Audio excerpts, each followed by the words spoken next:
Instructor and director of the culinary programs at One Step Beyond. It has everything that our students need to become comfortable in a commercial setting. With our guys, it takes a little longer for them to pick it up, but once they get it, they get it. I am proud, and I'm hopefully make my dreams come true, and maybe I could be like Jim and Dave. I'm so happy. And there's just other factors of the honesty and the enthusiasm and the passion, which, you know, when you think about the service industry, that's what we're looking for, right? Would you like a combo with that, sir? A fun thing that we've developed in the last year was our hot dog cart. One chili dog, one combo. A hot dog cart is the perfect small business. You have product, you have all the things you have to do with the business, but you know, not a lot of ingredients. So I felt like there would be a good venue to teach our guys. Hand it to him. What do you say? Welcome. Thank you. Thank you. Have a good day. Have a good day. Thank you, sir. Thank you. Come again. The last part, of course, is community inclusion. People out there see that our guys have ability. They don't see the disability, they see the ability.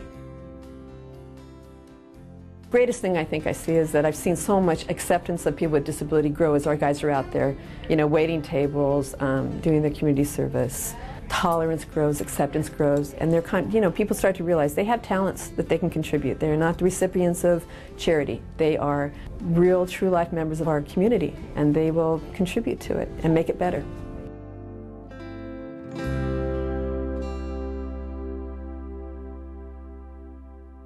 So again, how can you help? It's easy. Just donate on your water bill or go to glendaleaz.com and click on From the Heart.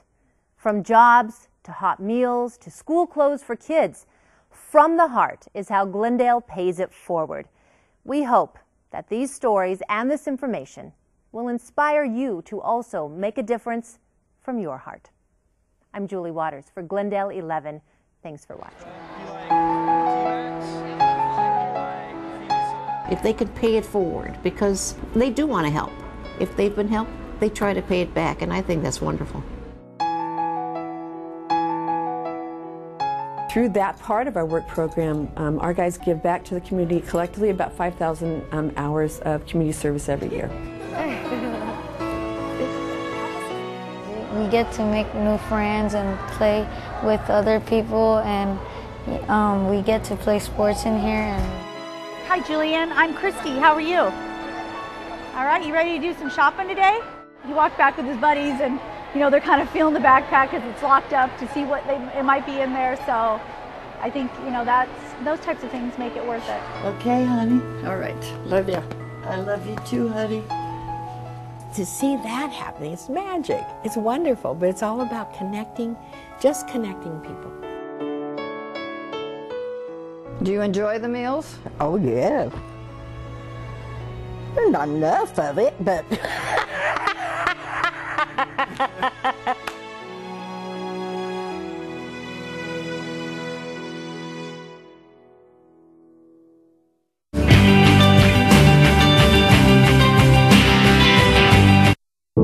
Approximately 15 people suffer sudden cardiac arrest every day in Arizona. If you see an adult suddenly collapse and not breathing normally, shake them and shout, "Are you okay?" If there is no response, call 911 or have someone else call. Next, put one hand on top of the other, lock your elbows, and push hard and fast in the center of the chest. Don't stop until help arrives. Now you know how to save a life. For more information, go to azshare.gov.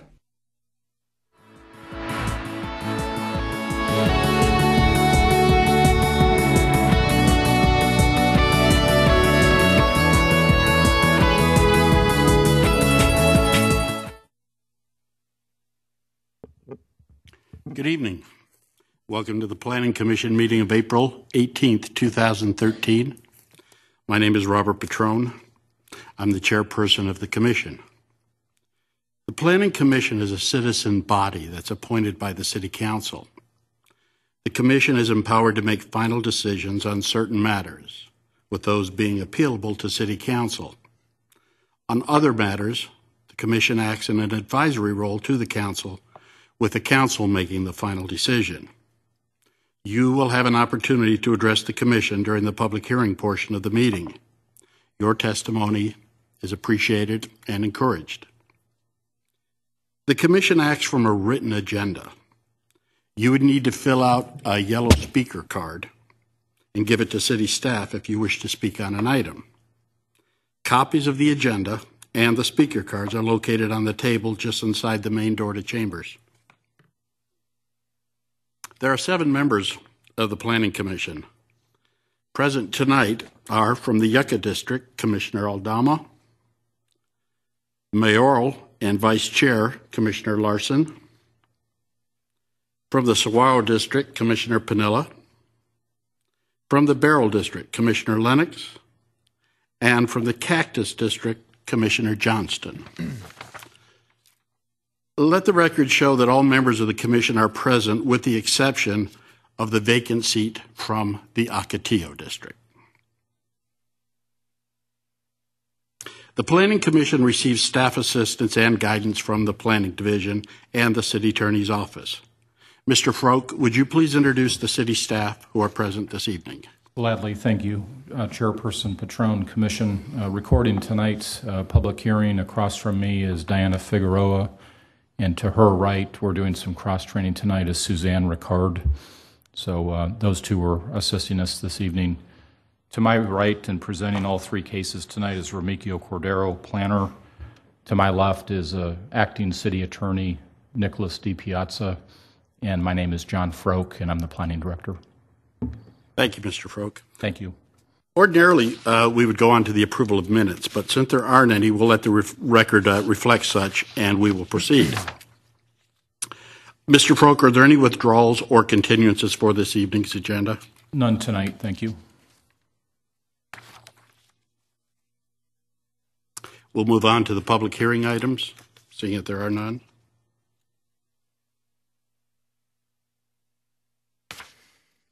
The purpose of the public hearing is to provide interested parties an opportunity to present testimony for the Commission's consideration.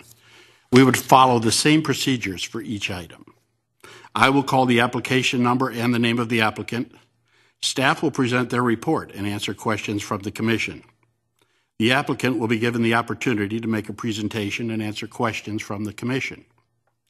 Other persons who wish to testify will be asked to do so and answer questions from the Commission. The applicant will have an opportunity for closing comments.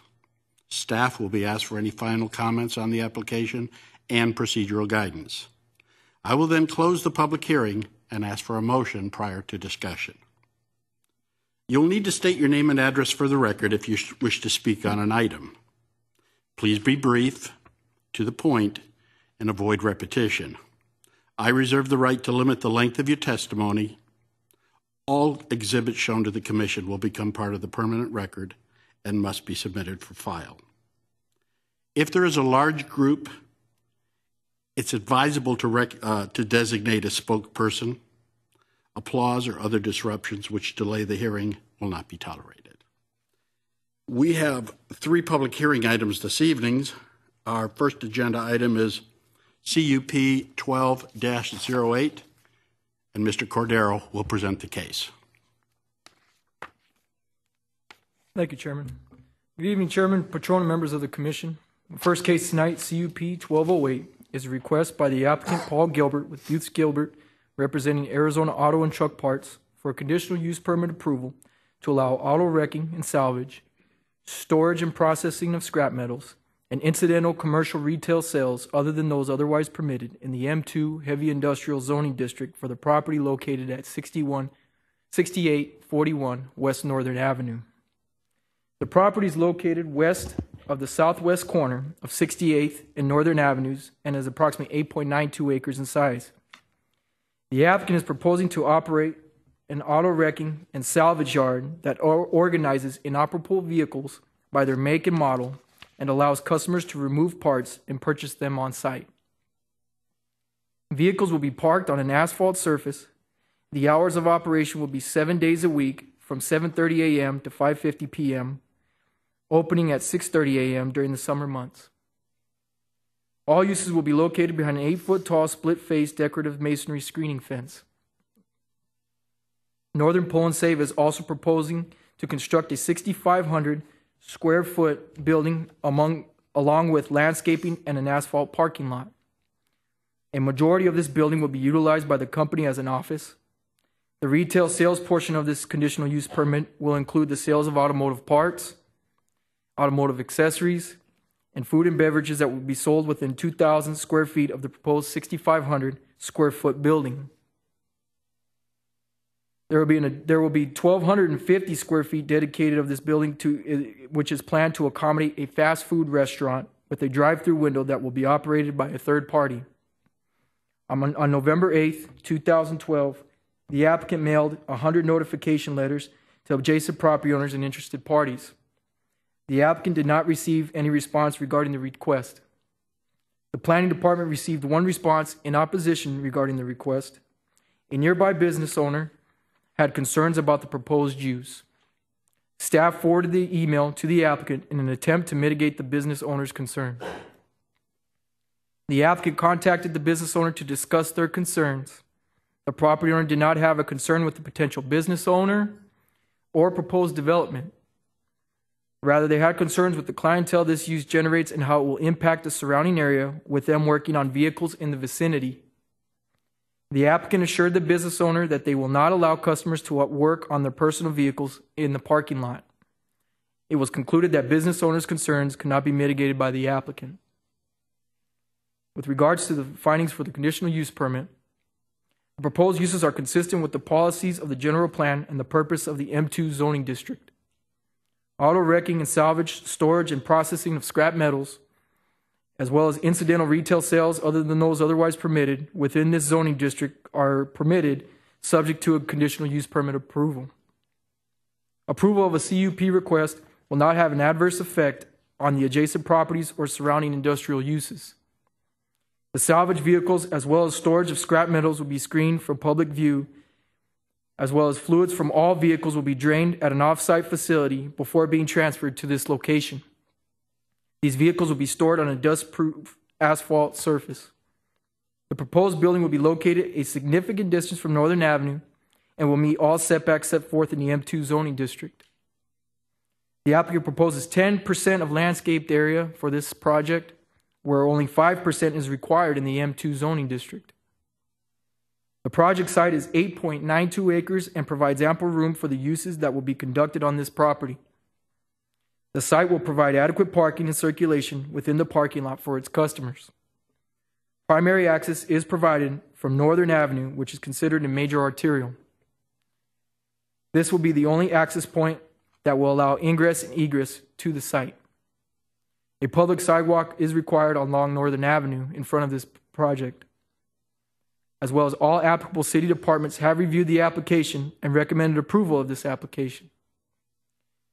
In conclusion, this request appears to meet the required findings for a conditional use permit approval and should be approved subject to the stipulations listed in the staff report. Chairman Patron and members of the commission, this concludes my presentation. I'll be happy to answer any questions you may have. Thank you, Mr. Cordero. Are there any questions for Mr. Cordero from the commission? Vice Chair Larson. Yes. Mr. Cordero, one question I have for you. I know Northern Parkway is coming through there, and I think there's going to be a flyover in this location. How will that affect the future alignment, and will it need to be changed? Will the driveway need to change as Northern Parkway comes in? Chair Patron, Vice Chair Larson, what is going to happen in 20 to 25 years? There will be a flyover for Northern Parkway as determined by the Transportation Department. As you see here with this site plan, it shows the allocated right-of-way that the Transportation Department, I assume MAG, and the property owner would have to work out as far as the taking of the property, which is 130 feet for Northern Parkway. The applicant is only required to dedicate 10 feet at this time. Further south, that's what is required for the right-of-way for Northern Avenue. I am providing this is a standard by URS, which was working with our Transportation Department. And this, excuse me, and this is where the flyover will take place. It's kind of, it's black and white, but as you see here along Northern Parkway, this is looking east-west. As if you're traveling east along this parkway, there will be a flyover as you see that curve that's bending down before you. As I progress forward and look as that flyover goes, is heading southeast on Grand Avenue. So this project will be somewhat affected by the Northern Avenue, the Northern Parkway.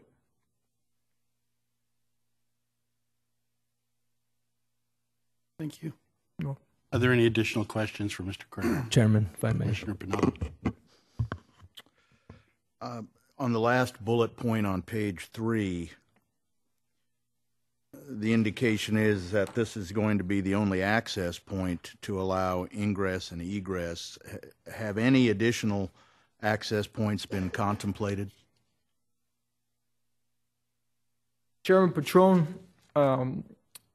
Commissioner Pinella, this was reviewed by the Transportation Department. Our principal traffic engineer reviewed this, and at the time it was proposed that Northern Avenue would be the only access point. There is going to be an access point as far as to the other property that the property owner owns to the south, but at this time the main access point for this business will be Northern Avenue. Thank you. Any further questions? Chairman. Commissioner Aldama. Thank you, sir. And the applicant is providing an 8-foot screen wall, but that's only a wall that covers the northern portion of the facility, correct? Chair Patron, Commissioner Aldama, on this site plan, which depicts it better, the wall would run from east to west behind the building. So if a patron or somebody was passing by Northern Avenue, traveling east or westbound, they wouldn't see the vehicles that are for the customers to pull parts from. That what they'll have is they'll screen it from there. They'll be able to see the building. They'll be able to see their sign, and they'll be able to. It'll meet its requirement of anything that's outdoor storage will need to be screened from public view. Thank you. Is there any reason to provide screen walls or any type of screening on the east, west, and south end of the property? Maybe not the south, but the east and west. Chair, Commissioner Aldama, there is existing screening as of right now. If I go to the aerial, there is existing screening along the east side as well as along the west. But I can have the applicant further explain the screening that is on the east and west. Please, thank you. You're welcome. Any further questions for Mr. Cordero? Thank you, Mr. Cordero. Thank you. Would the applicant or the representative please come forward and state your name for the record and make your presentation.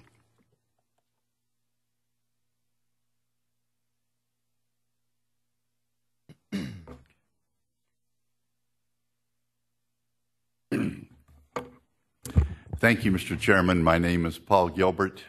Address is 701 North 44th Street. I'm representing the applicant here this evening.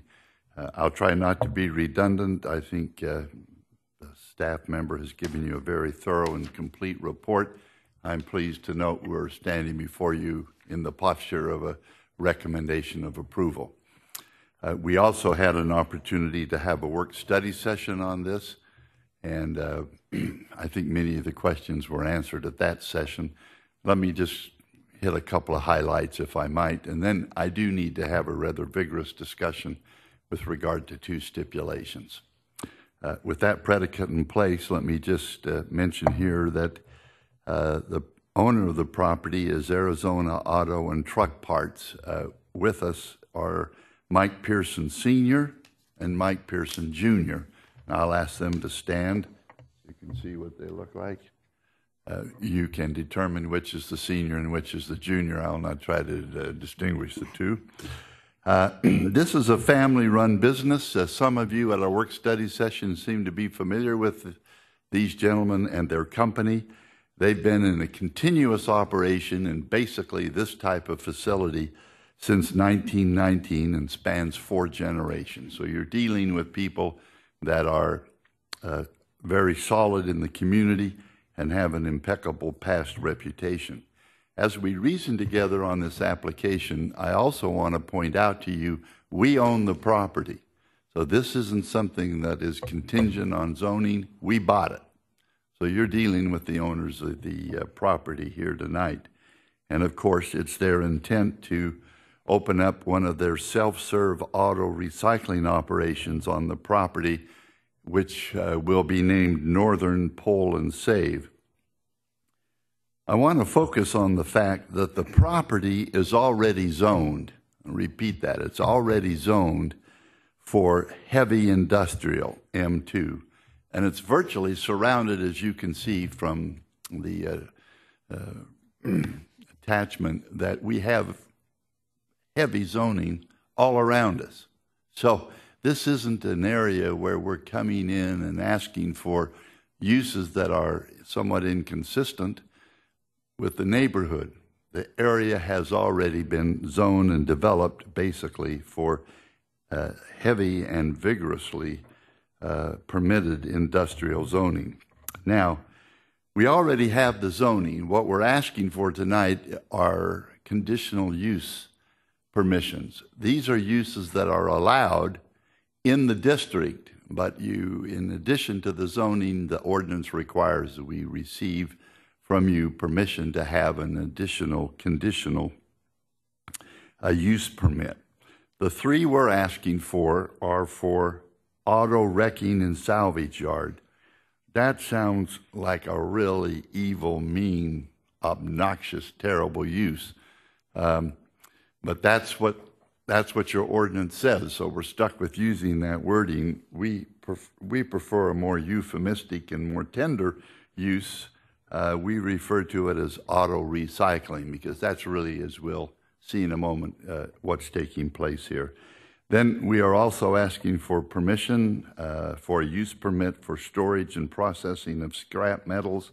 And then we have some incidental commercial uses other than those mentioned, and they deal more with a sales office selling commercial products and a restaurant on our premises. Let me then go through these now in seriate. The auto recycling, the primary operation on the property is a self-serve auto recycling operation. What we facilitate is customers bring their own tools and then they attack the automobile themselves, so to speak, and they use their own wrenches or whatever material they have, and they extract their own parts from the car. So now we do have, and I'll talk about this in a moment, some parts already pulled out of the cars in our sales office, but by and large, most of the people that will be visiting this site will extract their own parts from the automobiles. This is a clean and very orderly operation and is not even close to what one typically thinks of as a junkyard. As you see from the photograph, and this is an actual photograph from our Phoenix operation, we put these cars in a very orderly manner. We don't stack them on top of each other. We have them all organized. So when you come, you don't walk up and down a lot of aisles looking for an old Etzel or something. You know right where the car and the brand is located so you can go right to it. Now, as the staff pointed out, and I want to emphasize this, all vehicles that are brought in for recycling are put through a depollution process. That depollution process happens before it even comes to the site. So there's no depolluting, so to speak, that takes place on this site. It is all done at another facility off-site. So only after the parts and the vehicles are safe for storage are they transported to Glendale and placed on the Northern Pole and Save retail sales lot. Also, this lot is very unique in that it is fully paved. So the concern about dust or perhaps some liquids from the car, and by the way, the cars have no liquids, but if you're worried about it, we have asphalt all across the whole lot. So we're protected completely from an environmental point of view. Then, as part of the narrative, and we're showing again, don't mean to be redundant here, but we want you to understand how organized this is. and what a clean and well-organized operation we're providing. Now, our hours of operation are typically 7:30 a.m. to 5:30 p.m. We do open at 6:30 during some of the warmer summer months. Now let's talk about the scrap metal recycling part of our operation. Once a parts vehicle is stripped of all of its valuable components, it is essentially scrap. The parts have all been taken out, so there's not much there of any value for people to come, because it's just you have the skeleton of the car, basically. So then what happens? What we do is, once we achieve that stage, then it is essentially scrap, and we process, or we separate it into various components for further processing and recycling. That further processing and recycling, importantly, is not done on site. So when we have a carcass, so to speak, my client may not like that term, but it describes it as I understand it. When you have the carcass of the car left, we will remove that, and then we will break it down into its component parts, but we will not do that on this site. We also afford our customers the ability to recycle their scrap metal at this facility, and so they're permitted, as part of our conditional use permit, to bring these on site. But again, same restriction. We don't melt them down. We don't do anything of that nature. They're gathered up and removed off-site. Any scrap metal taken in at the Northern Pull and Save site will be stored in dumpsters that are located at the rear of the property and then transported with the end-of-life parts vehicles into the processing facility off-site. We are aware that there is the possibility of abuse of scrap metals. It's become very contemporary, I suppose, to take scrap metal off cars, take copper off homes, and so on. That's a very heavily regulated industry. We cooperate fully with the police. We have an impeccable record, and we have had no problems in that regard at any of our facilities, either in Utah or in Arizona. Then the last part of our conditional use permit is the retail sales operation. I think I better speed this up. I'm getting that look like I'm boring Vice Chairman Larson, so I'll move this forward. Within our sales office, we plan on having space for the display and sale of new auto parts and accessories and tools. So you could actually buy a tool to use out on our facility. And those are uses that I think augment and supplement what we're doing, and seems to me fits very well with our overall intent and mission.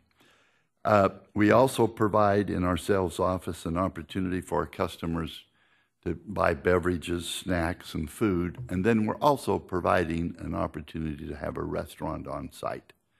So those are basically, and I forgot to mention that our restaurant will be open no later than 10 p.m.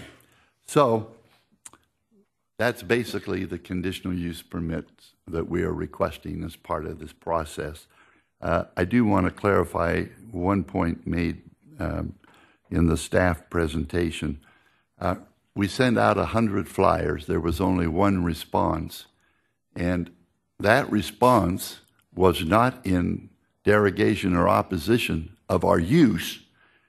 This individual didn't like the people that he thought would be coming to the site using this facility, and that's why we couldn't do anything about that.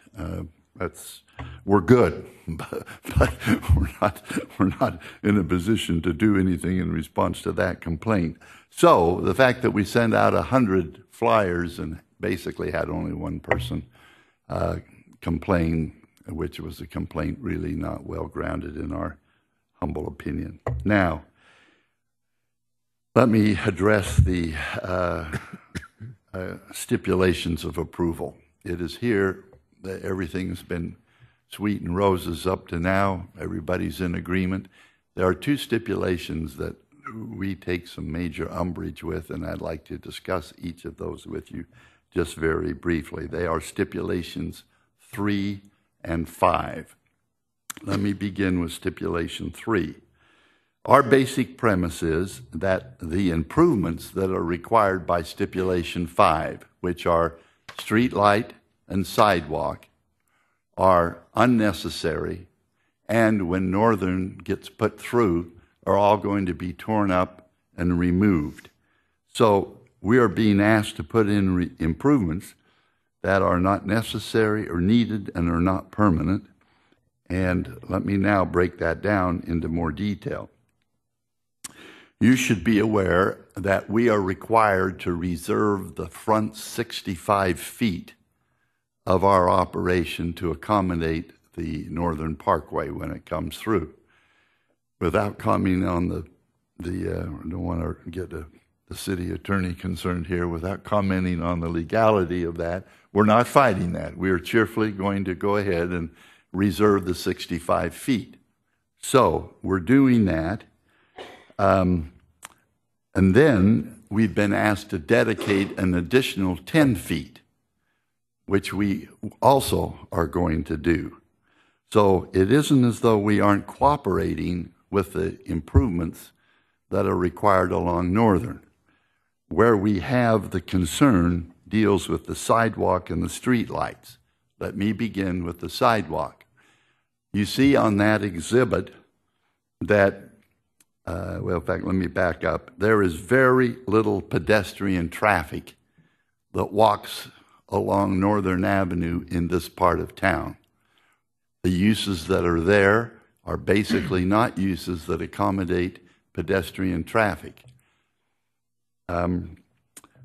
Secondly, in addition to there being very minimal, if any, pedestrian traffic, therefore no sidewalk is needed, basically there's limited existing sidewalks anyway.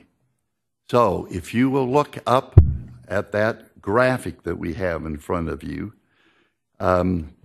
if you head east, the closest sidewalk, which is marked in yellow, is 250 feet away in front of the strip club. So there's nothing for us to connect to. There's no sidewalk. And the property then going east that doesn't have a sidewalk is fully developed. So the opportunity that Glendale will ever have to extract a sidewalk from that developer is de minimis. So you're requiring us to put in a sidewalk along Northern that doesn't connect at all to the east. It won't be used.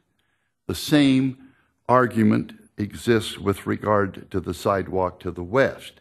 If you head west, it's even more apparent. The nearest sidewalk is 750 feet away. That's again marked in yellow. So you have property between us and the adjacent sidewalk of 750 feet where there is no sidewalk. So even if we were to put a sidewalk in, there's no connection point. Furthermore, that property is in use and primarily developed, leaving little opportunity for Glendale to exact a sidewalk in the future. Now, in addition, if the city is concerned, we offer a solution. Now, do you have the one that shows the... remember, we told you that the property was paved. The 10 feet that we're going to be giving to the city, in addition to the 10 feet that we'll be giving to the city, we have that property, and the fence line is our property line, you can see is completely asphalt. So there is already a walkway. Why require us to rip that out and put another sidewalk in, particularly when it doesn't connect up with other sidewalks along Northern Avenue? So if there is a need for pedestrian traffic along Northern Avenue, You already have the asphalt in place. It seems to us to not make a lot of sense to rip out the asphalt and then put a sidewalk in. Now, we'll get rid of the weeds, we'll clean it up, we'll make it look presentable, but basically you have what you need already. Many of the same analogous arguments exist with regard to the street lights. Let me quickly cover those. There's also only one street light to the east along Northern Avenue, and then there are two to the west within 1/4 mile of the property. Street lights are represented by that little sunshine symbol there. So much like the sidewalk, any needed street lights will be removed when the parkway is built. And with only 3 existing street lights in the 1/2 mile spanning 67th Avenue and 71st Avenue, we again submit that the street lights must not be that important, and because they were not required of other development. So, our basic premise with regard to these improvements is, 1, the sidewalk goes nowhere. It doesn't connect with existing sidewalk. And secondly, we already have an asphalt walkway there. Why not let the asphalt walkway remain and serve as the sidewalk? And again, there's very little, virtually no pedestrian traffic along Northern Avenue. Our second concern with the stipulations, and I wanted to speak on this at the workshop, but as Mr. Chairman noted, you had to go to another meeting and that you would give me a full opportunity at the hearing. I'm taking advantage of that now. All right, stipulation 5 requires a solid 8-foot tall masonry wall. We would prefer to have the 8-foot wall with a 3-foot tall solid wall and then 5 feet with a metal view fence on top. You may ask, why not make it solid? Basically, this for us is a very nice advertising vehicle to have the view with the wrought iron fence so that when people go by, they're going to see our product. Now, are they going to see a salvage yard and a junk yard? No. You remember from the other photographs that we showed you, you're going to see a well-organized, non-stacked cars in exact parallel fashion. It's not unattractive. And that for us would help us with not only the visibility and help us advertise what we're doing, but it also helps us comply with the SEPTED requirements. So we're here with a strong stipulation, a strong recommendation of approval from your staff. We agree with all of the stipulations, with the exception of 3 and 5 dealing with the fence and the sidewalk and lights. Now, may I just elaborate on the question that you raised with regard, is there a need for a fence on the east and west? There is already in place a solid fence on both our sides. The property to the south is owned by us, and I don't think you would require that we fence our product from ourselves. So we don't believe, as your staff does not believe, that it's necessary to have those walls. I'm sorry, Mr. Chairman, that went a bit long, but... Quite all right, Mr. Gilbert. Thank you for that presentation, and I think you should stay right where you are because I have a feeling we're going to have some questions for you. So may I start with the members of the commission? Commissioner Piniella. Thank you, Mr. Chairman. I want to first address the issue of the street lights. I appreciated the map detail that we had up and your discussion about where the lights were currently placed. But as a portion of the conditional use permit your client is requesting, there would now be retail, which would mean the general public would be coming on, I think you said as late as 10 p.m. for restaurant purposes. Isn't that right? The restaurant could be open until 10 o'clock. That's right. Right. So is it your client's position then that there would not be the need for any adjacent street lighting for the ingress and egress of the public coming in during nighttime hours? We do not believe it would be necessary, but if that is a concern, then I think we would be willing to put a street light right there at the entryway that would serve our restaurant and our sales office. But there's virtually no need for it anywhere else. Well, but that's a fair point. I grant you. And let's assume that somebody's leaving a woman is leaving by herself at 10 p.m. without street lights, where they've been requested by the city and by the stipulation. Where currently is the closest street light to where the ingress-egress point would be?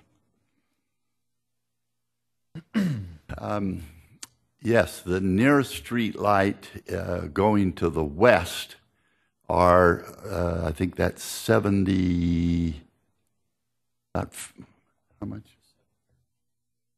750 feet away would be the nearest street light going west, and going east, it's probably 500 feet, roughly. Do you have any idea how many lumens are being thrown by virtue of that light 500 feet away, or what the ambient lighting conditions would be in a nighttime situation? You ask a tough question. I'm sorry. I'm not prepared to answer that. Okay. The other question I have has to do with the first part of your presentation as to stipulation number 3, which is the sidewalk street light improvement. How long before Northern Avenue would be torn up and improved? Do you have any idea? No, and it would be a bald-faced lie for me to indicate that I did, because I suspect not even your staff knows that for sure. But it's several years off. There's no question about that. Although we're being asked to provide the open space, the 65-foot open space, to accommodate it. So they apparently are going to be negotiating to widen that road in the somewhat near future. And the only reason I ask is this is, with all due respect, this is the first I've heard about some reservations to the stipulations, and I believe, Council, that several times you've referred to the fact that you come in an approval setting, your client does. However, under the recommendation portion, I think it's pretty clear that the approval is subject specifically to these 5 stipulations. Am I right? Oh, yeah. I make no bones about that. But we still have the opportunity to basically express our views on them. If I felt that sidewalk was going to be used, or if I felt that the asphalt that's there now could not serve as a sidewalk, we wouldn't raise that. I think there's a unique situation here with regard to the sidewalk. I'm the first to tell you I think the streetlight's a harder argument for us to make, candidly, for the reasons that you have postulated here. But the sidewalk, that's just really, I think, going beyond what is reasonable to expect of this developer. Even though we have no idea how long it would be before Northern was improved. Yeah. If Northern were not going to be approved for 50 years, I would still make the same argument, because the sidewalk doesn't connect up. It's very likely to not connect up. People don't walk along there, and you already have the asphalt for a walkway. Okay. I have one last question for you, and it has to do with a stipulation that you've not objected to here today, so I guess that's happy. With respect to number 4, there's a stipulation that all mechanical equipment shall be screened from public view. And so my question to you is, are there any cranes or high-profile equipment that are used in your client's business that would be affected by that stipulation? Not knowing that, I'm asking you that question here tonight. That is not an issue for us. Thank you very much. Are there any other questions for Mr. Gilbert? Chairman, if I may, please. Commissioner Aldama. Thank you. Sir, thank you for your presentation this evening. Thank you very much. Appreciate it. Very thorough.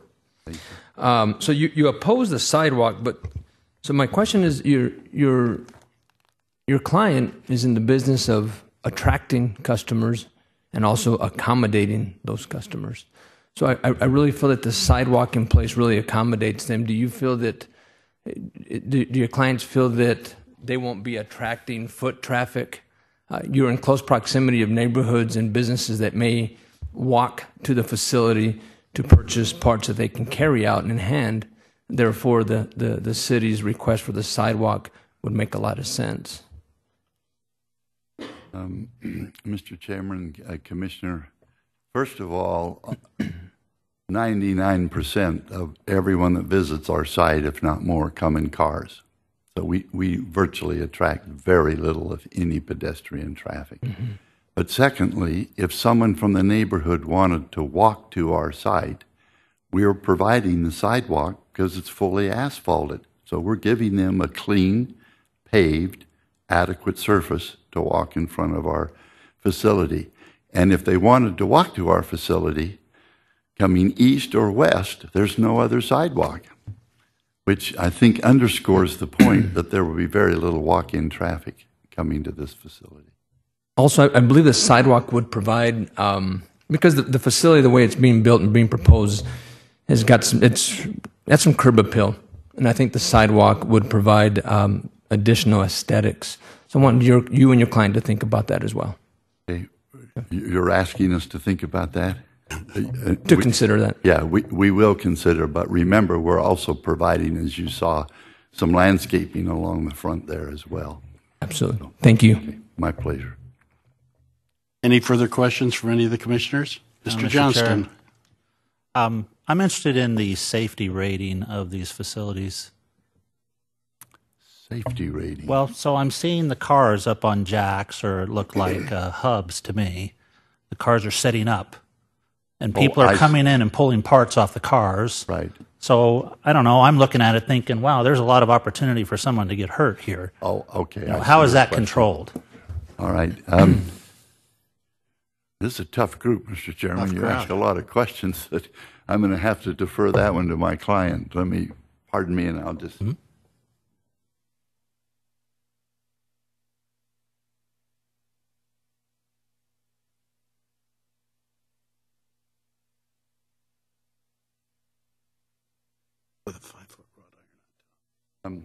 My client reports that the way we do it is a very common practice. We have over 10,000 visitors, and we have never had an accident of that nature. Okay. Fair question. Yeah, it was good, yeah. Thank you. And a good response. Vice Chair Larson. Yes, Mr. Chairman, Mr. Gilbert, thank you for your presentation. Going to the nighttime, having the restaurant open till 10 o'clock and the lighting, it looked like on the site plan, is there lighting in the parking lot? Is there lighting around the building? Is there lighting over by the cars? How does that work for safety and security at nighttime?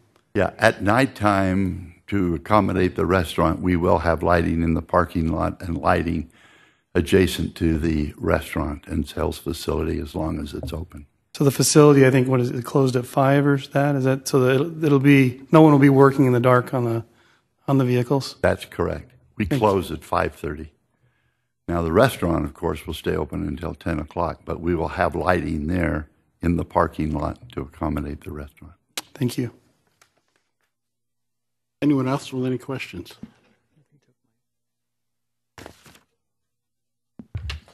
Thank you, Mr. Gilbert. My pleasure. Thank you. I don't have any speaker cards. Mr. Proke, are there any final comments or procedural guidance? Mr. Chairman, thank you, and Commission. The staff stands with the 5 stipulations. We really feel that those are appropriate, and in the grand scheme of things on an 8.9-acre site, that this is not unreasonable for the city to be making these requests. So our recommendation is as submitted to you tonight. Thank you, Mr. Proke. Thank you. I will now close the public hearing for case number CUP 12-08. I will now entertain a motion from the commission. So moved.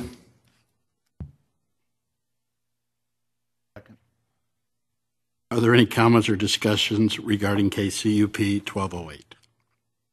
Mr. Chair? I'd just like to say, as a longtime resident and using that corridor quite often, pretty much every day, I really see very little, if any, pedestrian traffic along that section, day or night. I'm having a hard time understanding the restaurant part of it. I'm not seeing the potential there, but that's not mine to speculate on. But to me, I think that's a reasonable request with the sidewalk issue. Thank you, Mr. Johnston. Anybody else?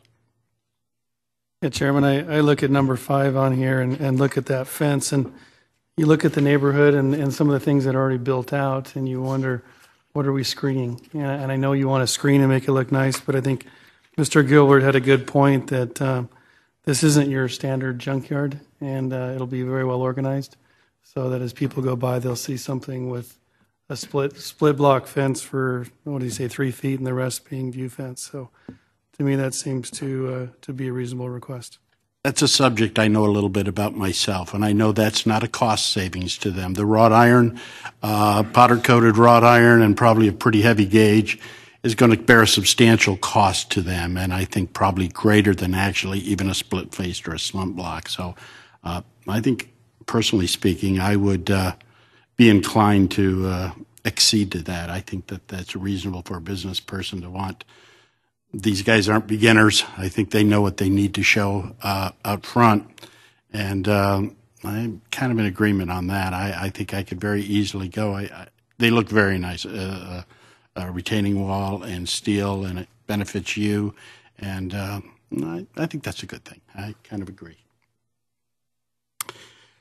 Well, now, commissioners, I have to entertain a motion. Do I hear a motion on this case, public hearing case CUP 12-08? I think you had a motion and second already. We don't have a motion to approve or approve the... What was the motion that I made, Chairman? Was to close the public hearing portion. I apologize. I didn't know it was for the closing of that. Sure. Thank you.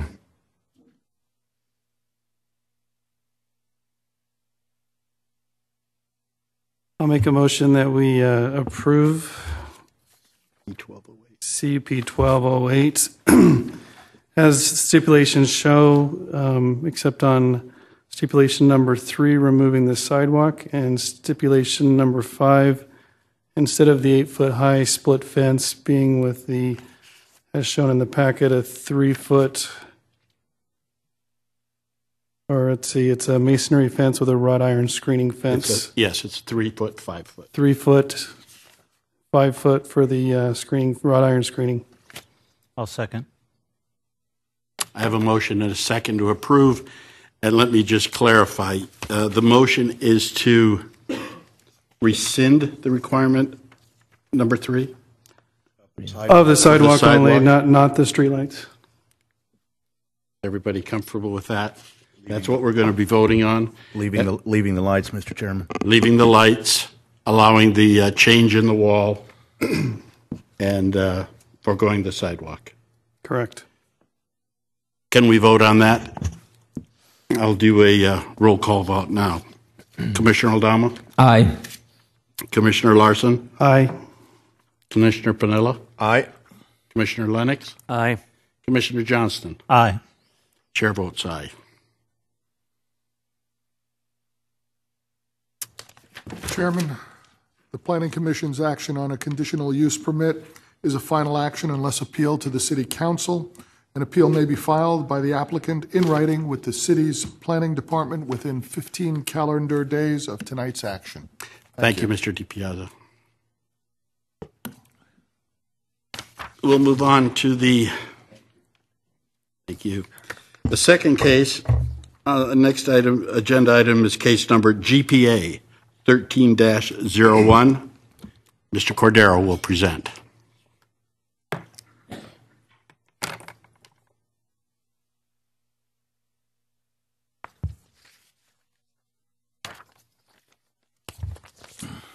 Thank you, Chairman.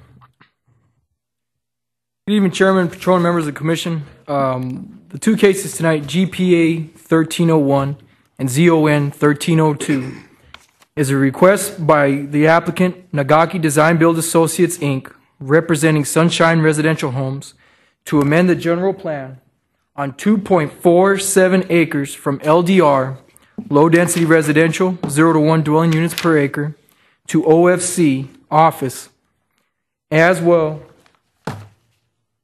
as to rezone 7.13 acres from A1 agriculture and SUD special use district to CO commercial office zoning district for the property located at 17201 North 63rd Avenue. The property is located north of the northeast corner of 63rd Avenue and Bell Road, as you see before you. The property owner is proposing a two-phase project for this property.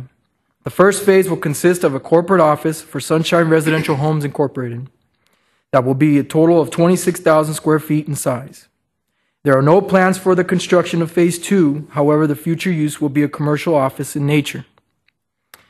The hours of operation will be Monday through Friday, 8 a.m. to 5 p.m., with approximately 25 to 35 employees reporting to this office during this time frame. There will be a total of 180 parking spaces with adequate driveways to accommodate on-site circulation. The applicant will also provide landscaping and decorative masonry screening walls that will tie into the surrounding area. On February 25th, 2013, the applicant mailed 94 notification letters to surrounding property owners and interested parties, notifying them of a neighborhood meeting held on March 14th, 2013. At the neighborhood meeting, there were 40 individuals that were in attendance. The residents' primary concern was the amount of parking that will be provided for the corporate office and how that will create vehicular congestion. The applicant explained that the additional parking spaces are for when the property owner has staff meetings, which are held once a month. There were 6 residents that were in opposition, and they stated that they would like the property to remain vacant. The other issues were mitigated at the meeting with the property owners that were directly affected. One individual wanted an 8-foot decorative wall, which the applicant obliged to construct. A second individual wanted an access easement on the southern portion of this property to remain, which the property owner agreed to. The other remaining property owners liked the applicant's proposal. After the neighborhood meeting, staff received 10 emails in support of the applicant's request and 1 email received in opposition. They stated that this project will be a good use for the site and will provide an opportunity to clean up this vacant parcel. The opposing email from the nearby resident had concerns with traffic and to why he was not notified. It was explained to the resident that the notification boundary was set at 500 feet and his home was located more than 2,300 feet from this site. On March 25th, 2013, the property owner mailed a follow-up letter to the interested parties notifying them of the site plan alteration. The owner stated that he has heard his neighbor's concerns and he has eliminated phase 3 entirely from the project, and the parking has been reduced from 299 spaces to 180 spaces. Since the second mailing, no additional comments were received from the neighborhood at the time the staff report was finished. However, this week, there were 18 additional letters received from adjacent property owners and residents. 16 were in support and 2 were in opposition, citing the same concerns of vehicular congestion. In regards to the findings for the general plan amendment, amending the general plan to OFC on 2.47 acres is the appropriate designation for this site. The proposed land use of OFC is a low-intensive use that will be compatible with the area. The general plan amendment will create a single, consistent land use designation over the entire site. This will facilitate the development of the property with a master plan that will benefit the neighborhood. In regards to the findings for the rezoning request, the commercial office zoning district for the entire 7.13 acres is an appropriate district to implement the general plan and develop this infill property. The proposed zoning district is compatible with the adjacent properties and will not be detrimental to the surrounding community. Completion of this project will include the development of an underutilized property that will complement the residential and medical uses on Bell Road.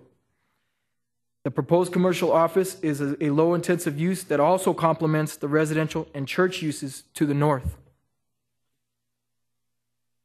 Transportation has reviewed this site plan for the property and deemed the site plan to have adequate on-site circulation, parking, as well as accessibility to this site. 3 parcels will be combined into one to eliminate 2 property lines on the northern portion of this site. All applicable city departments have reviewed the application and recommend approval of this application, subject to the stipulations listed in the staff report. Chair Patron, members of the commission, the Planning Commission should recommend approval of GPA 1301 and ZON 1302, subject to the following stipulations listed in the staff report. I would like to add and remind the Commission that there will need to be 2 separate motions, one for each case. Chair Patron and members of the Commission, that concludes my presentation. Thank you for your presentation and for clearing up a question. Thank you so much. Are there any questions from members? Commissioner Yes, Larson. Chairman Patron. Mr. Cordero, 2 questions for you. One is, I saw a lot in the packet about traffic and about cut-through traffic on 59th and Bell and that. Did the traffic department in Glendale talk to you about that? Is that a major concern for the city on the traffic? I noticed that the use is more in the daytime, usually only about 35 cars. But there's a lot of concern from the neighborhood, it seemed like, in that. Chair Patron, Vice Chair Larson, the Transportation Department reviewed this. Our transportation engineer for this for the city looked at the overall concerns of what the neighborhood had. One resident actually created a diagram showing how this would create an issue with how this use would create an issue with vehicular congestion, because they would, instead of turning left and going down 63rd and exiting on Bell, they would be forced to go right.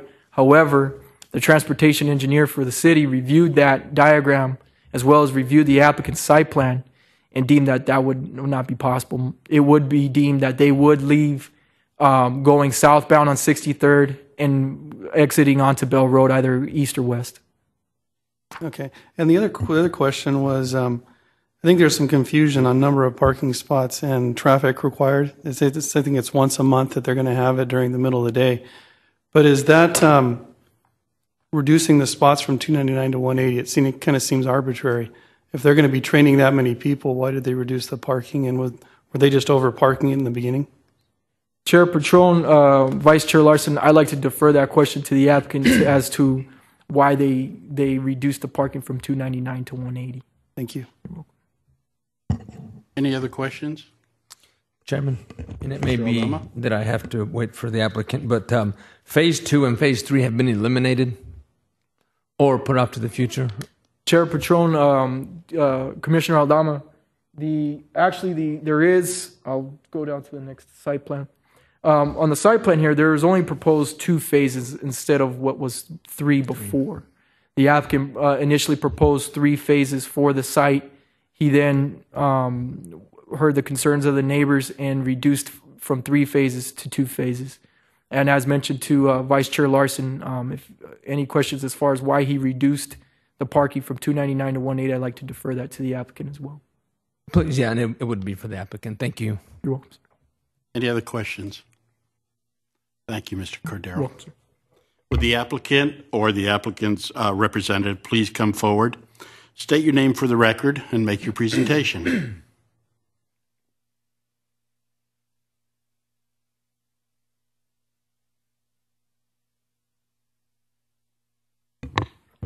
Hi, my name is Larry Nagaki. I'm the architect of record, Nagaki Design Build Associates, 4601 North Black Canyon Highway, Phoenix, Arizona.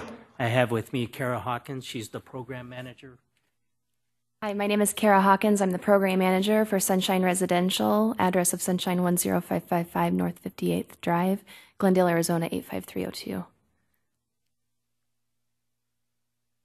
I mean, Remigio did a great job of presenting my project, but I wanted to kind of take you through the history of how we came to where we are, and I think that hopefully will resolve some of the questions that you have. Again, the location is on North 63rd Avenue, just above Bell Road. We're adjacent to the fire station, as you're well aware. This is the first site plan that we came in with the design. It is a 3-building, 3-phase project. The overall parking was in the 299 space range. Again, we indicated buildings and designs for the 2 phases, not knowing fully what was going to happen. We are not going to develop those at this time. Listening to the concerns of the neighborhood, we went to a 2-phase project. The amount of parking is on our phase is 180 spaces. We believe that the once a month training, and I'll go to Kara for that, but can it be accommodated within that 180 spaces? The time that it takes to train the people, and again, this is training. It's not immediate, it's training. It's mandatory, I believe, by the state. Go ahead. We do have mandatory hourly trainings that are required by our staff. This will far exceed the number of spaces needed. However, we do have a regular maybe 130 employees that are employed with us outside of the office building that work in off-site locations. So when they come on site for the 1 or 2 hours, this would be plenty of parking spaces needed. The main thing, the reason to reduce it from the 299 to the 180 is by hearing the complaints or concerns of the neighbors and accommodating their request, thus showing them that we're willing to work with the neighborhood and being a good neighbor, but we still have plenty of parking spaces for our need. I know when one looks at 26,000 square feet of building and say that there's only 25 to 35 people inside the structure, it's kind of probably hard to believe. So what I tried to do is outline on these diagrams what is actually office and what these functions are. This portion of the building is basically office, which is about 8,000 square feet of the building. And that's the office or the administration portion. The green portion is basically the meeting spaces. They have meetings with their housing staff, and then they have the training facility. That's the larger structure. That's, probably about 5,000 square feet. And the rest of it is support staff. We have gyms, we have kitchens, we have a maintenance facility, we have storage. The whole second floor is basically storage. So, again, I'm trying to make you understand that what we are trying to represent here is 25 to 35 people are actually right now they only have 18 staff. Try to create a structure very conducive to what I would call residential looking. Actually, when my wife first saw it, she goes, "That looks like a house." We accomplished what we needed to do. So, and that was a goal of Simon. Who are the owners? Owners and operators are here. Simon. It's owned and operated by them. Any questions from the commission? Chairman, if I may. Mr. Aldama. Thank you, sir. So my question in regard to phase 2, because we know phase 3 is not there anymore. So will phase 2 remain vacant, just the way the lot looks now, or will there be landscaping to that? Well, we would obviously groom it. We would put a fence around it so that it would really, there's, other than some maybe minor landscaping, dress it up, there's not really much else. Thank you. And then one further question. In representing the citizens and the community members there, the second floor, it is designated as storage now, but will it always remain storage? Or for the citizens, what will that future use be in that second floor so they have an idea? Could I have the applicant speak up into the microphone for recording purposes? Thanks. Sorry about that. Thank you. There are several things that have gone on when we were planning this project. The storage is a really big issue for them. They put on festivals, they put on training for all these children. And I'm not sure if you're aware of what they do as a business, but they provide temporary housing for foster homes for abused and neglected children. So they have these houses. None of the children will be staying here. This is not a group home. But they have all these programs like festivals and basketball camps, and for all that, they have to store all this equipment. We actually did a code modification with the city to allow us not to put in an elevator, because that's all that's going to be on that storage. So if we're going to change it, there's going to be massive restructuring, and then we'd be violating a code modification that we've requested. So there are no plans other than storage for that second floor. It's its intended use. Yeah, Storage, and that's all it's for, is storage. Thank you. No further questions, Chairman. Anybody else with any questions? Yes, Mr. Chairman. Commissioner Larson? Mr. Chairman, Mr. Nagaki, a little confused on the second phase. Is that going to be something that's going to be used by the facility, or will it be separated and sold as a separate unit for some other office use? You know, at this point in time, I can't say that it's not going to be used for their facility. They were, and the reason I say that, I think they think they're going to sell it, but I personally think they're going to use it. But because they've moved in their facility no more than probably 6-7 years ago, and they've sorely outgrown it quickly. And I think, you know, with not outgrown it from a staff standpoint, but just administrative functions, they needed more things to happen. I personally think that's it. But I think that right now the proposal is to develop it as a commercial office, whether they sell it off or they do it themselves. I'm not sure. Thank you. Any other questions? Thank you both very much. Mr. Froke, are there, I don't have any public speaking cards here, by the way, so I don't think... Chairman Patron, I believe that early when we were trying to get the AV equipment set up, there might have been a couple speaker cards provided to me. No? Okay, apparently not. No. You may wish to ask the public if there's somebody that wishes to speak. Indeed. If there is anybody in the audience that wishes to speak, we would like you to come forward, state your name and address for the record.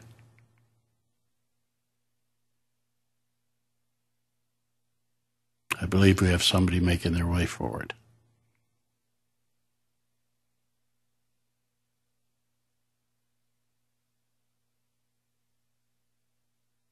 If you would, please state your name and address for the record. Hello, my name is Sherry Brennan. I live at 17204, which is the housing across the street from this facility. First of all, I would like to commend them for what they do. But my concern is the traffic, because it is a residential area. We do have children, there's animals, there's horses. So that if we could ask maybe that everyone make a left-hand turn out to Bell Road instead of making a right-hand turn and going through the housing developments when they leave the facility. That would be fine. Thank you, Ms. Brennan. Are there any questions from the Commission for Ms. Brennan? Thank you.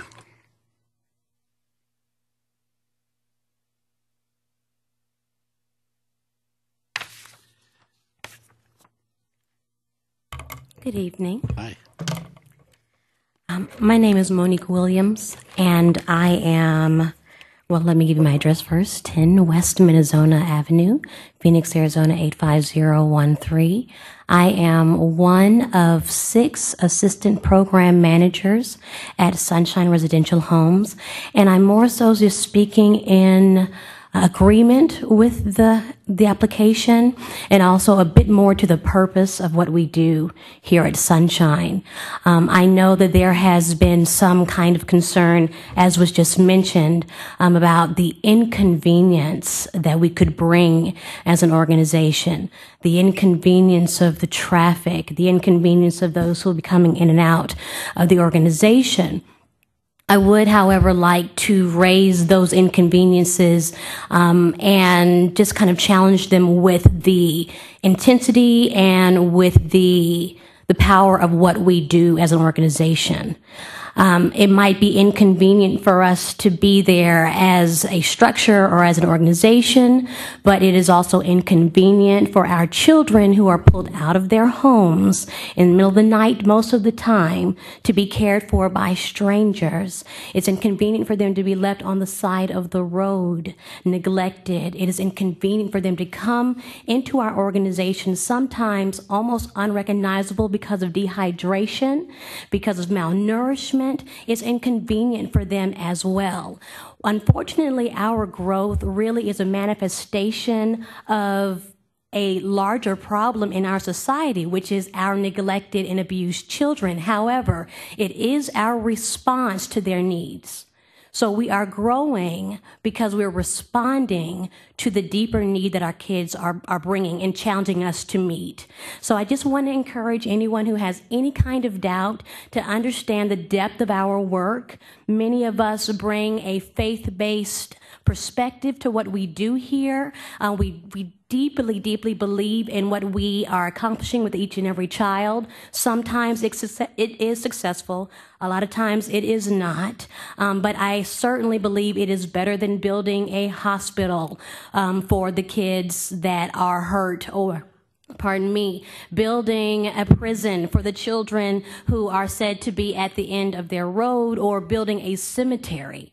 It certainly is the beginning for many of them to accomplish what many people have told them are no longer options in their lives. So I just want to conclude that I am fully in support. There are many people here and many people you may not see that have committed their lives to each child at Sunshine.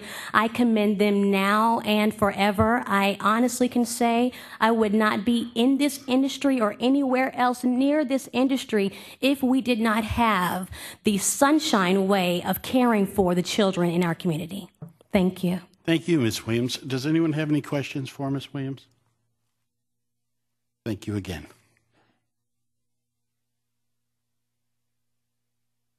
Indeed.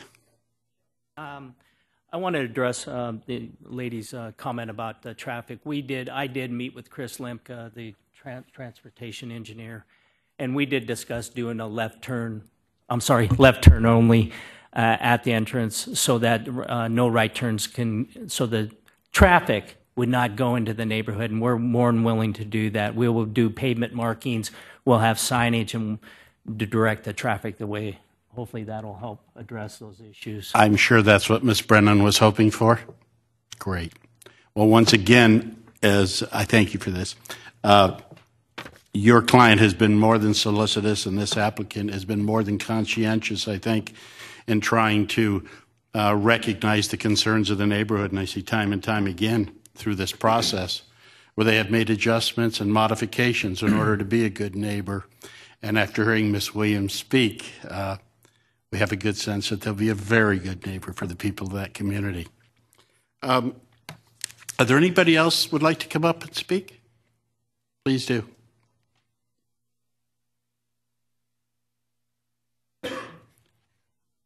Please state your name and address and speak into the microphone, Mrs. Johnson. I'm Paula Johnson. I work with a group of volunteers that work with the children of Sunshine Group Homes. And I just wanted to let you know that we have been going in and out of that office, what the type of people that you're talking about here, and the tight ship that they run. And I've heard comments about the planting of such around the outside, and it's where they are now is a beautiful building. They are very much in control of what happens there. And as far as I can see, we rent spaces at the storage locker across the street. And from what I can see, the only traffic that would go in there would come right out and turn on Bell.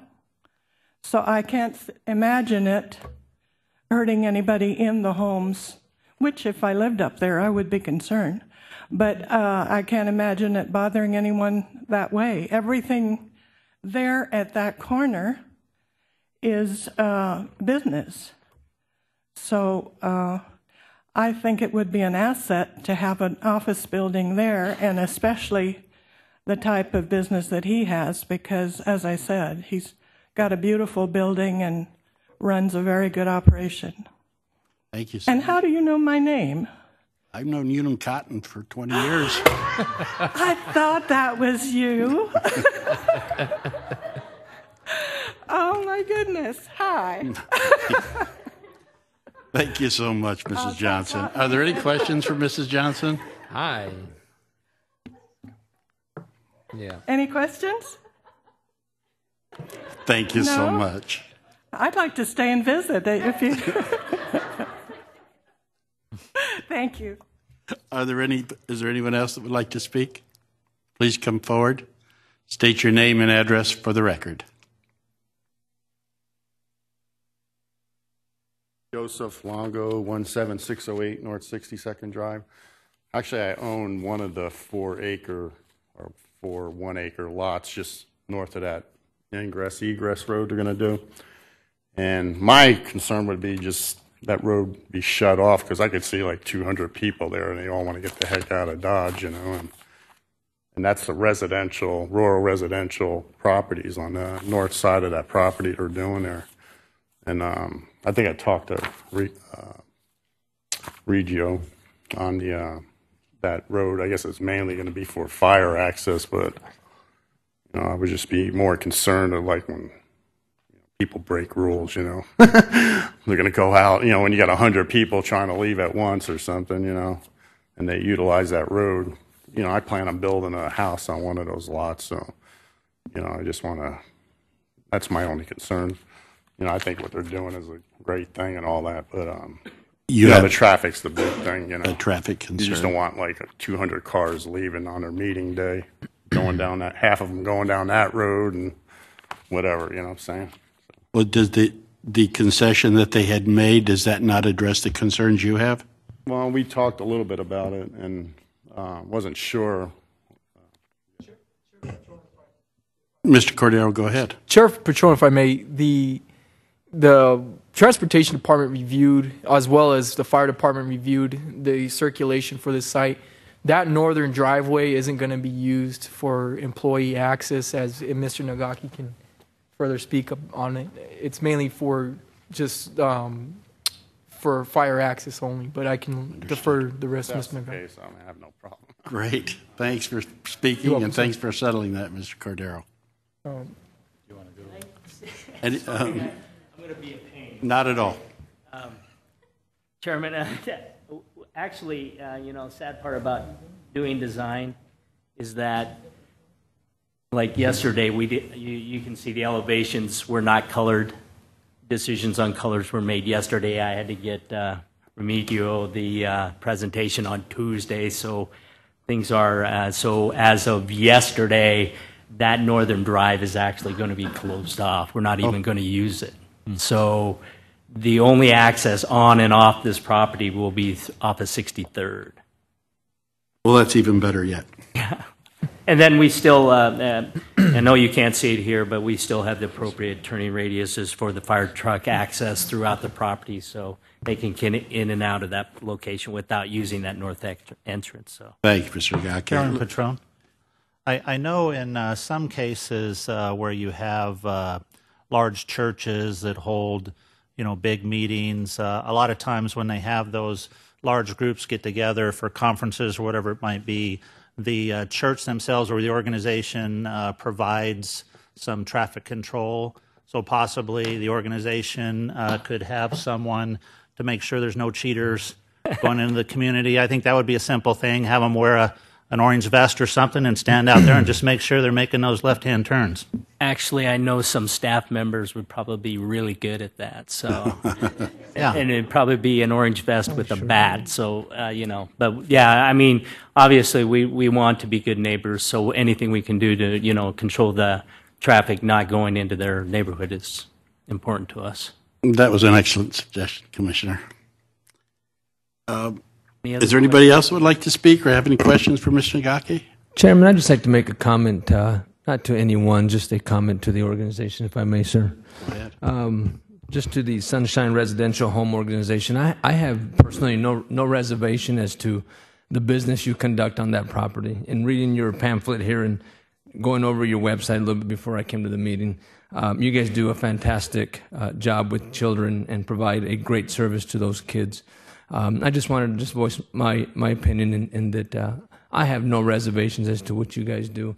It sounds like you guys are accommodating the community and the citizens and are going to continue to do that if this plan comes to fruition. So just voice my support for what you guys do. Thank you.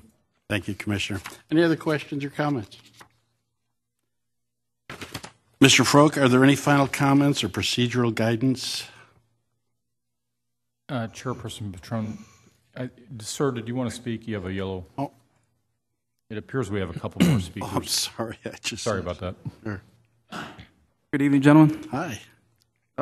Leonardo Torres, 6312 West Windsor, Glendale, Arizona. I just wanted also not just for you guys to see, not just from just a group home, but also from a service member in the military that Mr. Couture, Sunshine Residentials has also always emphasized giving opportunities to veterans, that come back from deployment, trying to help us get jobs and, get back into society and the community. It's hard, when you're out in deployments and you're thinking of, how am I going to get back into functioning in society or back in this world that I don't even recognize anymore. And Miss Sunshine has given me the opportunity and more service members to not only go back into society, but also be a positive role model to kids that are in the system. And, I use, the values that I learned in the military, with integrity, honor, courage, commitment. That's what I live by. And that's what we do. That's what we do with these kids. And, I get very satisfied when I go home knowing that these kids will be out in society and be a positive role model to in the future. That's what we hope for. And, without Sunshine's residential support, we wouldn't be able to do that. So just wanted to recognize him for that. And I also wanted to show this award that he got from the Office of the Secretary of Defense, Employer Support of the Guard and Reserve, recognizes Simon Couture Sunshine Residential Homes as a patriotic employer for contributing to national security and protecting liberty and freedom by supporting employee participation in America's National Guard and Reserve Force. So just wanted to show you guys that. Thank you. Thank you so much. Thank you for your service, and thank you for your time this evening. Are there any other people that would like to make a statement or have a comment?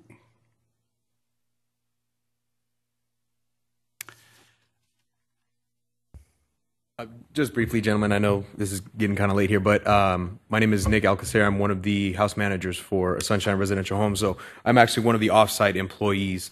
I would just like to point out, we do have 30 group homes within Sunshine Residential, and these homes are not, near this site. They are scattered throughout West Phoenix. The majority of the employees spend their time day in and day out at these group homes. It is rare that they do come to the office, creating a lot of traffic. I wish I could really show you the image of the office that, this large organization is functioning in and out of now, and in the small community that we're in now. And we've really taken every effort to satisfy the community and to make sure that we are not in violation of their property and of their space. So we really do, Mr. Couture and Mrs. Couture have really taken the opportunity to satisfy that community and to keep them happy, as well as the other businesses around the area. So I'm sure that with this plan going on in the future, they will continue that caution with the community and the surrounding neighbors. So I just wanted to point out that I'm very aware of the concerns that the community does have of traffic going in and out with kids, in and out. But that's our life, that's our work, that's our passion. So the last thing we would want to do is to create any sort of danger for any community member or child living within that area. So thank you very much. Thank you so much for your presentation. Anybody else? Mr. Froke, are there any final comments or procedural guidance? Just briefly, this has been a long vacant parcel that's never received any development inquiry. We think this is the applicant, designer, and proposed property owner and developer first rate. This is an excellent addition to Glendale, and again, we stand by our recommendation. Thank you, Mr. Froke. Thank you. We have this presented in two parts, so I'm going to close GPA 1301 first and ask for a motion regarding GPA 1301. So moved. Second. I'm looking for a motion to approve. So moved. And I seconded it. I'll call for a vote. Commissioner Aldama? Aye. Commissioner Larson? Aye. Commissioner Pinella? Aye. Commissioner Lennox? Aye. Commissioner Johnston? It's an easy one. Aye. Chair votes aye. We'll move to ZON 1302. Before we proceed, Oh, excuse me. Chairman, with respect to a general plan amendment, the Planning Commission's action on the general plan amendment is a recommendation which is forwarded to the City Council for action. Thank you. Thank you. Moving on to ZON 13-02. Do I hear a motion? So moved. Second? Second. I have a motion and a second to approve. I'll call roll call. Commissioner Aldama? Aye. Vice Chair Larson? Aye. Commissioner Pinilla? Aye. Commissioner Lennox? Aye. Commissioner Johnston? Aye. Chair votes aye. Chairman, with respect to zoning ordinance text amendments, the Planning Commission's action on the zoning ordinance text amendment is also a recommendation, which is forwarded to the City Council for final action. Thank you. Thank you, Mr. DiPiazza. Moving on to other business from the floor, I have a speaker card from Brienne McDowell.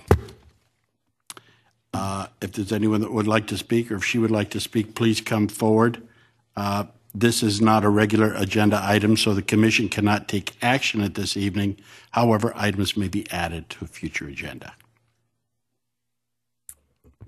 All right, so I don't have any large groups of people or phone boards to show you guys. I'm just here in response to a compliance order that we received in regards to some of our house. Excuse me, would you state your name and address, please? Sorry, it's Brienne McDowell, and I live at 5138 West Barrel Avenue. That's Glendale, Arizona 85302.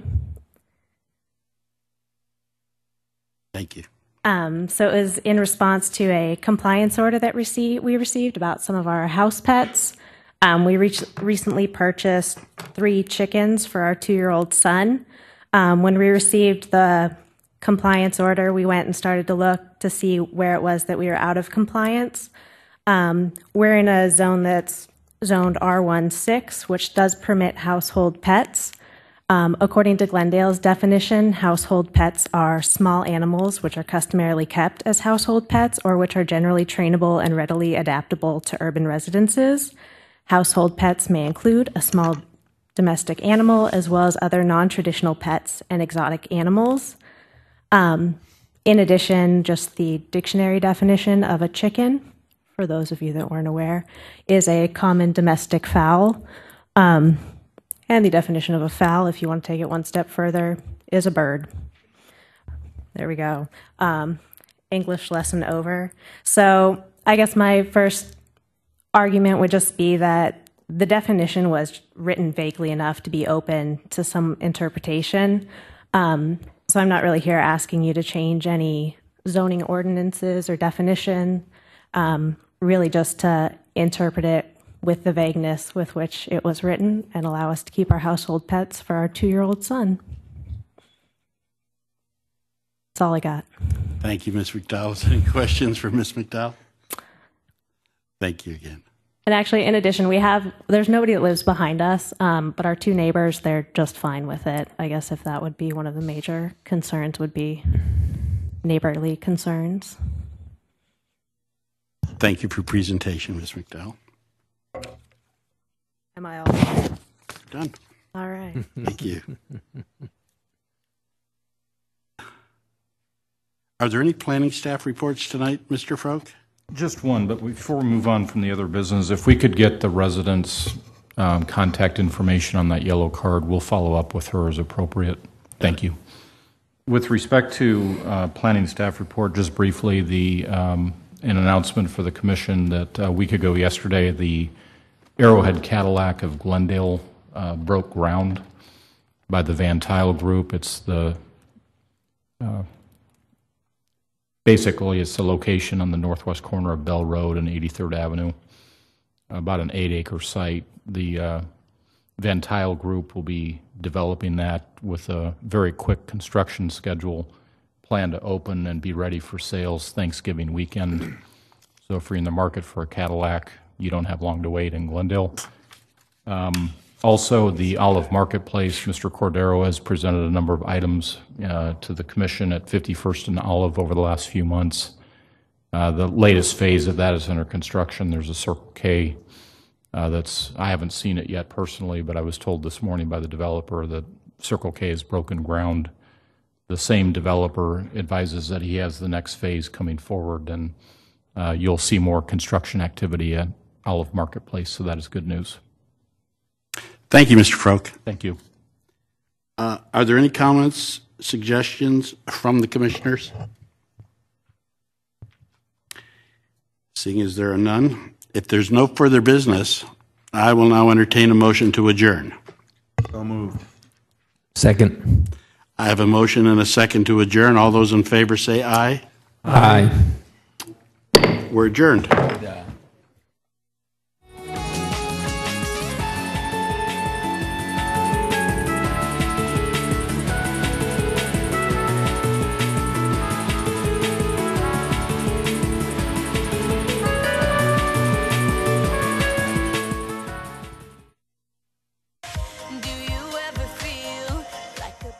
Glendale City employees are proud to serve the community. Here's a look back at this past year and the public service employees provided. This is Glendale Employees by the Numbers.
You've heard the saying, if you build it, they will come.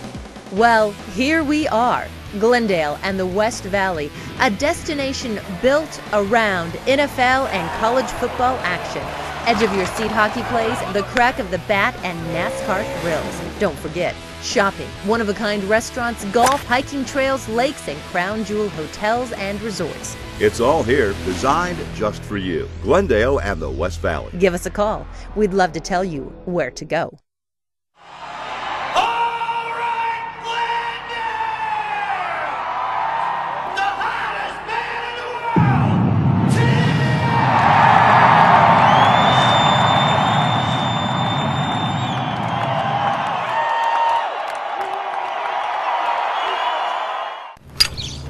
Chris Gridley, Water Services Department. I've been with the City of Glendale for 6 years. The thing I like most about my job is outdoors. The summer heat in Arizona is a challenge, but the rest of the year the weather's nice. That's really a good payoff.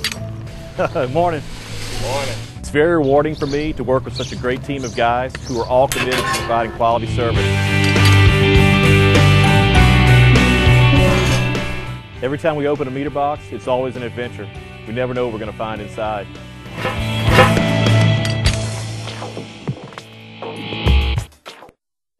Approximately 15 people suffer sudden cardiac arrest every day in Arizona. If you see an adult suddenly collapse and not breathing normally, shake them and shout, "Are you okay?" If there is no response, call 911 or have someone else call. Next, put one hand on top of the other, lock your elbows, and push hard and fast in the center of the chest. Don't stop until help arrives. Now you know how to save a life. For more information, go to azshare.gov. You can watch Glendale 11 on your TV 24/7, but now you can see your favorite shows when the time is right for you. Online, on demand. Get the information you count on from Glendale 11 when it's convenient for you. Go to glendaleaz.com, click on the Glendale 11 page, then go to the online video library. You can watch Glendale 11's award-winning TV shows, council meetings, and more. Glendale 11, your city connection, giving you the information you want when you want it. Last year, you witnessed a phenomenon, the Coyotes' greatest season yet. You saw the battles on and off the ice. But through it all, our pack gained in strength and in numbers. Now we're ready to take on a new season, a new hunt. And with you on our side as one pack, nothing can hold us back. This is your invitation. Phoenix Coyotes, join the hunt. Single game tickets on sale now. Visit phoenixcoyotes.com.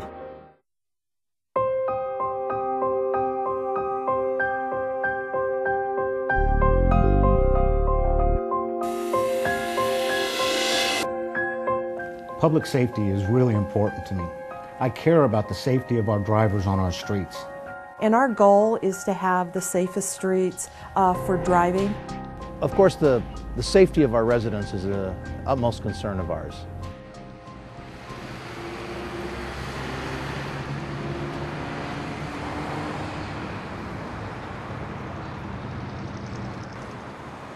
There are 4.4 million drivers in Arizona.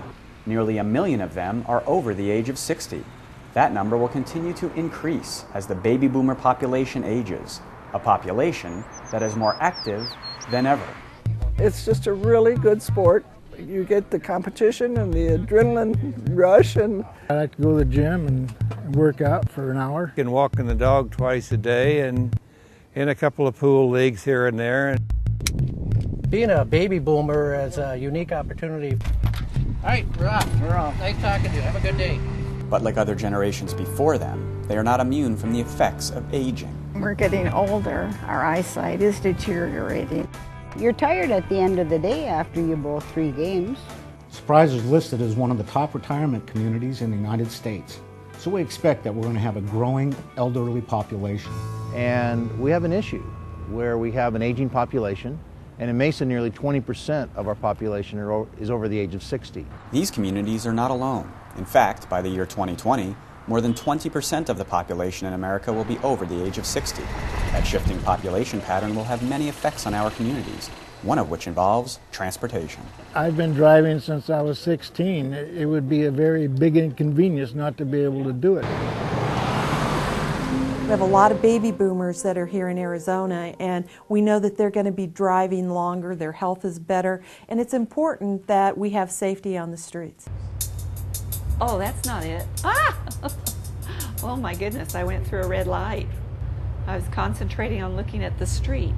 Gene Goodman is glad that this is only a driving simulator and not a real driving situation. Next turn, left on Creekwood Drive. Gene and her husband Bill Oh yeah, I really like that sign on the side before you got to the intersection. want to be part of the solution rather than part of the problem. Okay, I'm 69 years old, and navigating the streets, looking for street signs is probably the biggest single challenge in driving today in the city. I, for the most part, feel that his driving is fine. The biggest issue we found as we've gotten older is seeing the street names in time to maneuver the lane we need to be in. The Goodmans are using this driving simulator to test out a new type of street sign, developed to make their driving experience safer. I'm going to come in from the outside edge. The signs use an innovative letter type or font called Clearview. The program tests seniors like the Goodmans to see how much the new Clearview font can increase viewing distance and therefore reaction time. I can see it, but it's good that I have the notice ahead of time. Oh my goodness. Inability to read street names early enough is a big challenge for seniors. As we get older, our eyesight weakens and it makes it a little bit harder to read those street signs as we're driving down the road. So the Federal Highway Administration developed a font that is much more clear and diminishes the blurring that takes place with normal street signs. And the fact of the matter is as we age, it's harder for us to read signs, especially at night. And so the Clearview Sign project was really developed to address this problem. In Phoenix, we really believe that there's a responsibility for drivers that may not have as good of sight as others. So we've imparted on a program because we do have a senior population here to improve our signage throughout Phoenix. And one of the things that we believe is important is the Clearview sign because it's easier to read for those that may be a little bit older. By using mixed case letters and increased spaces between letters, Clearview reduces blur caused by reflective glare. This helps drivers better distinguish individual letters and helps with word pattern recognition. Now, thanks to funding from the Maricopa Association of Governments, 15 Valley cities and Maricopa County are making their streets safer. Come in 13 inches. By installing signs using Clearview font. As Mayor of City of Surprise, it's my privilege to sit on the MAG committees, Maricopa Association of Governments, and the funding for this Clearview font and these new signs came directly from MAG based on the population of our older folks.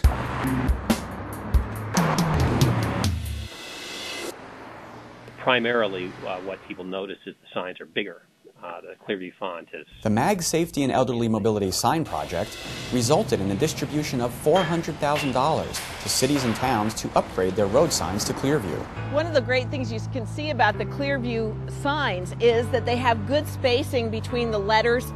It makes the letters really crisp so that you don't have that blurring effect when you look at it and you're wondering, is that a G, is that a C, what is that? Former Mesa Councilwoman Claudia Walters chaired the MAG Elderly Mobility Stakeholders Group. I was surprised by what a difference it made in terms and was an early believer in Clearview. The spacing is good and the letters are bright and white, and as you can see here at Country Club, it makes it all come into focus and the drivers can make a good decision. Because it becomes an easier way to drive and be able to read the signs. Some studies indicate that seniors have more crashes for the number of miles they drive than all other age groups, except teens. A disproportionate number of our elderly citizens are involved in automobile accidents. A large number of those are in intersections. Because they tend to be more frail, older drivers are more than twice as likely to be killed in a crash. Driving accidents are the third leading cause of death in the United States behind heart disease and cancer. So it's a major, major problem that we really need to address. And we know that elderly drivers are sometimes disproportionate for the number of elderly drivers. They have a higher proportion of accidents. You're driving at night, but you're not worried about driving at night yet? No. Okay, you haven't had any near misses or anything? No. Okay. 69-year-old Sun City resident Terry Murphy doesn't want to be one of those statistics. Okay, now tell me here. No. That's why she is playing it safe, enrolling in a private training program to evaluate her driving skills. What I want you to do is I want you to look at my finger and my pen, and I want you to dart your eyes as quickly as you can between the two. Lynn Hedrick is a driving rehabilitation specialist. So what I want you to do is you're going to be pressing your forehead here. Okay. Today, she will perform road tests with Terry, Can you identify number 1 for me? evaluating her vision and reaction time, Did you know that you make 100 decisions in a mile of traffic? both of which are important to safe driving. Testing today is really critical because we want to see how our driver performs behind the wheel. Driving is such a critical part, mobility is such a critical part of our lives now. You know, taking away someone's driver's license is a really serious effect on their life. You know, we're so dependent on vehicles. Clearview font was developed in 2004 after a decade of research. Studies found that Clearview can improve sign reading distance by 16% compared with the traditional sign typeface. At 45 miles an hour, they'll be able to see about 80 feet sooner than they would. So seeing street signs, especially at night, makes a big difference in highway safety. Cruising along at 40 miles an hour and being able to see that street sign sooner gives me more time to slow down, brake, or change lanes. The sooner I can see that street sign, the better for the person behind me, as they'll be able to recognize my intent and adjust their actions accordingly. We know that by using these fonts, we give elderly drivers sometimes up to 20% more time to react. When they can react, they avoid dangerous situations. And all the traffic that we have here in the Maricopa County area, you need to anticipate where your lane change is going to be and when, so that you're not causing an accident or someone to slam on their brakes because you're suddenly moving over into another lane. The MAG Safety Committee recommends several guidelines for street signs, along with recommending the use of a capital for the first letter and having the rest lowercase. Additional strategies include advanced warning street signs and internally illuminated signs.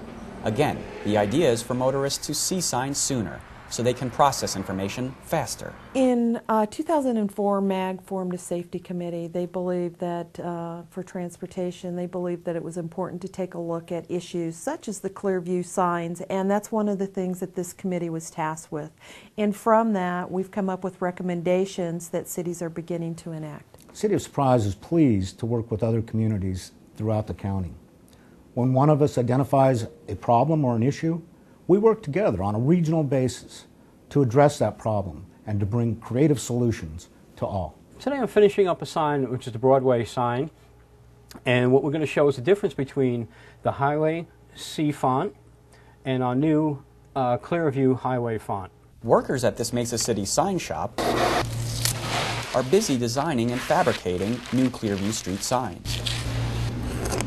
All part of Mesa's plan to help not only older drivers, but all drivers. We're trying to keep our public safe, and we know that if we can give them the tools, something as simple as being able to see a sign more clearly, being able to react more quickly, that we can increase the safety of everybody. The old Highway Gothic font is still much more prevalent around the country than Clearview. But thanks to the additional funding from MAG, more and more cities in our region are making the switch. To date, more than 4,000 signs have been installed.